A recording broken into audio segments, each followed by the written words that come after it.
Hello, I'm Teacher Jim. I want to show you how to make a delicious cup of tea.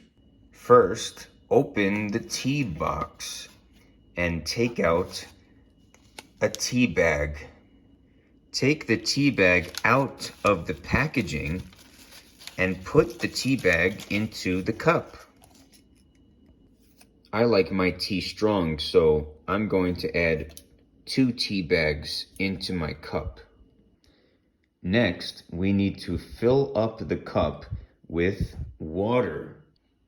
I added enough water, but I left some room at the top to add some milk later. Put the cup into the microwave, close the door, and set the time for about 1 minute and 30 seconds, and press the start button. The microwave is done. Open the door and take the cup out. We can also take the tea bags out of the cup and put them somewhere else.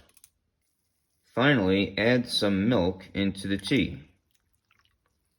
I love milk in my tea. Thank you so much for joining me as I made my black tea with milk and honey. I hope you can learn English. Bye-bye.